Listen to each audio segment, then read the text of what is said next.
Hey you guys, welcome back to my channel. Today we're going to be doing another installment of my painting over my sketches series, and this one is probably my favorite because I recorded it in 4K.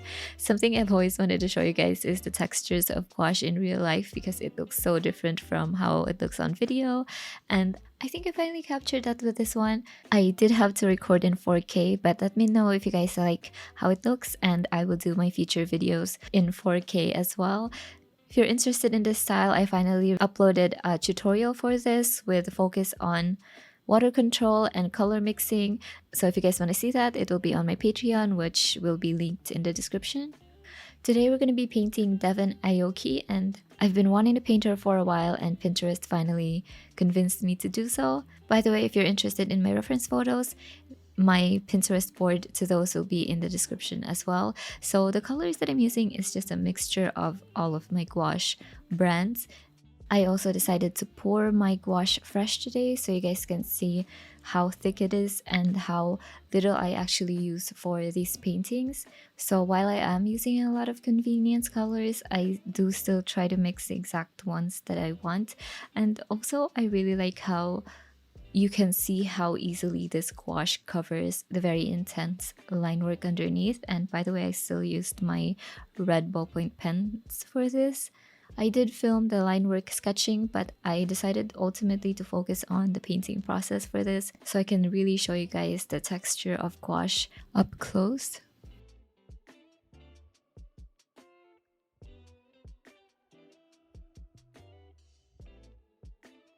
So while her skin is painted with a lot of convenience colors, there's a lot of adjustments that I do in between them so I can create the illusion of blending.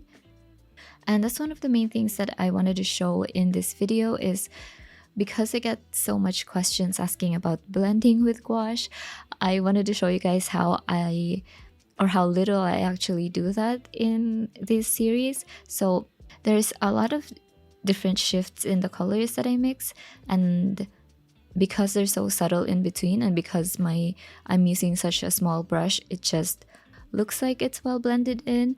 I also think that not filming in 4K was a good veil to hide it, but really in this resolution you can see all of those different colors sitting next to each other, and while it is more unflattering, I personally think it's more interesting to see as an artist, and so that's why I wanted to show you guys this particularly, because I know most of you guys paint too. So the colors that I used for her hair are the same ones that I used for her skin. I think I just used a primary blue to offset the colors a little bit and to lean them more neutral than the warmer ones that I used for her skin. But it's this gorgeous honey blonde in the photo, and it's very conveniently exactly the colors that I had on my palette already. But yeah, it's just the same colors as her skin, just adjusted a little bit to make it more suited for her hair color.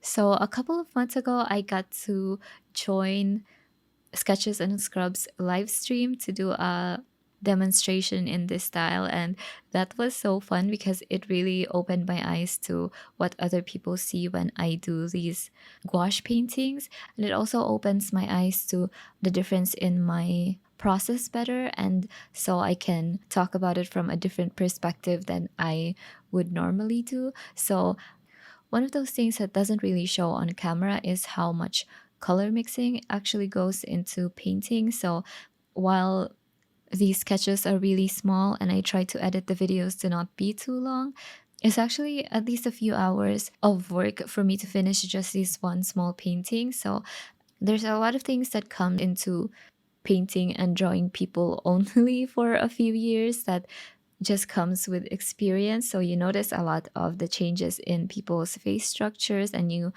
are more in tune to the different colors that would work together, and a lot of it becomes instinctive after a while. Like in the demonstration that I got, most of the other artists that were in the Zoom call were more used to painting florals and landscapes, something that I'm not good at. So it's just really cool to see different perspectives in trying to paint one photo. So I think specifically because people's faces and drawing people in general is so focused, that portrait artists are more in tune to the tiny shifts in people's facial features and the colors on their face. So I really, really liked that. I enjoyed that experience a lot. Thank you so much to Sketches for inviting me. And I also want to do that again in YouTube. I just haven't been able to do that because we've been through a few typhoons back to back. So once it all settles down, I do want to do a live stream again so we can talk about this style specifically, and also so I can talk to you guys again because I really miss doing that too.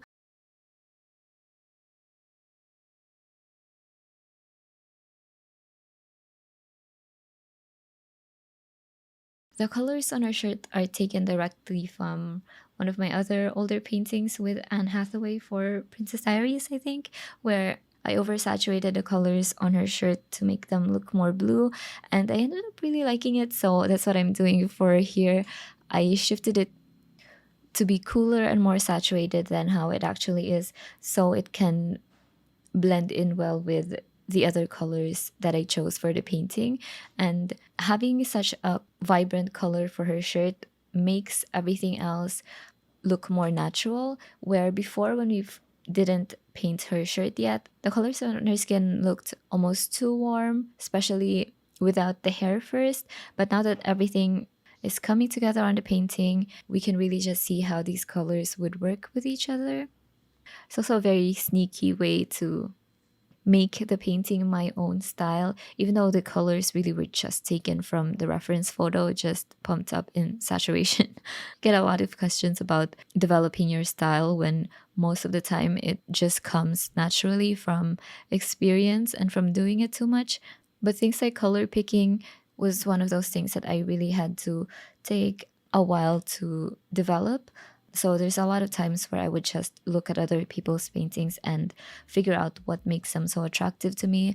I do that a lot on Instagram with artists that I follow. And yeah, just really looking at what makes their paintings work so well when in the surface they look so effortless. And but from experience, you know that it's very rarely that those things aren't planned deliberately. Artists are just really good at hiding that.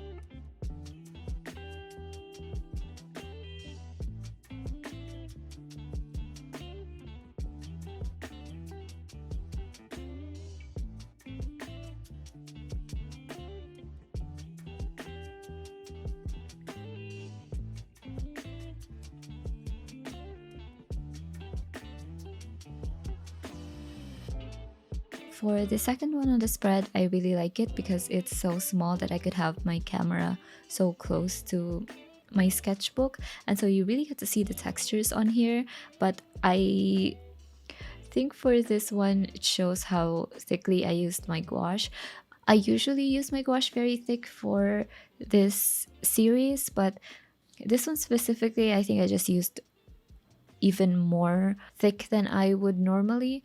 But I really like it because you can see while the paints are wet that they catch a lot of the light on there. And so that's why, especially when I'm filming my videos, I have to think about how the light is hitting my painting and also how it's gonna look while I'm painting it, because it's very hard to get both right. So for this, I chose to just have the light reflect onto my camera, even though I know this is how it looked. For this one, I chose to have it be more accurate to how I was looking at it.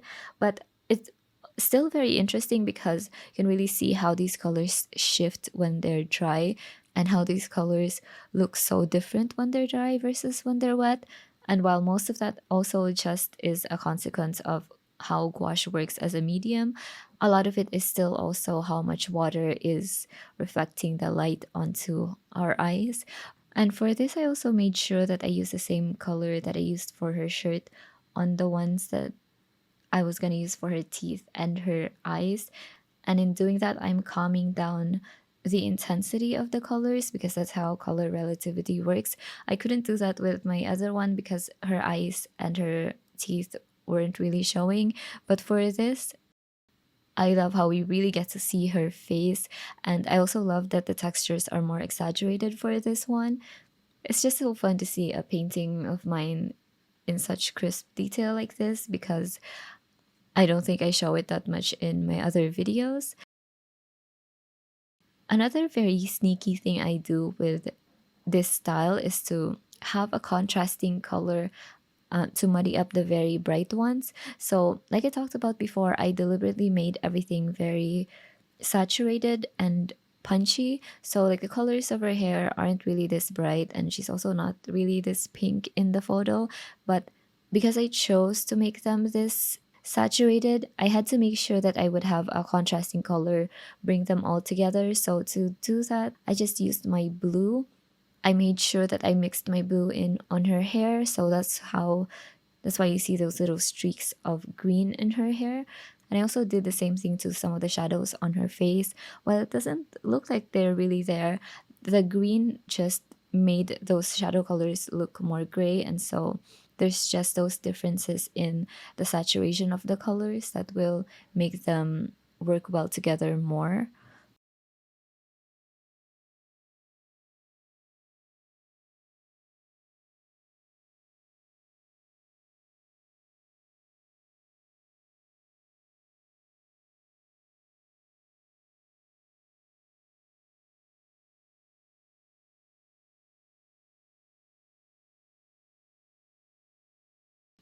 And can I again point out how easily this gouache is covering up that very punchy ballpoint pen sketch underneath? Because that's why I do this style, because I really love just seeing it all disappear underneath.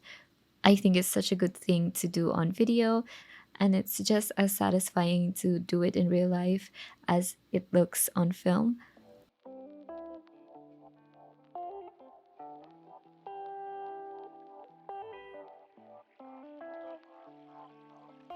I didn't really film much of the process for the third sketch because I messed up so many times with it that by the time I did the second layer over top of the very first one, my painting already ended up being very thick. And I also just decided to do it not on camera so I can really focus on getting it right. But yeah, it's really the same process for all of this.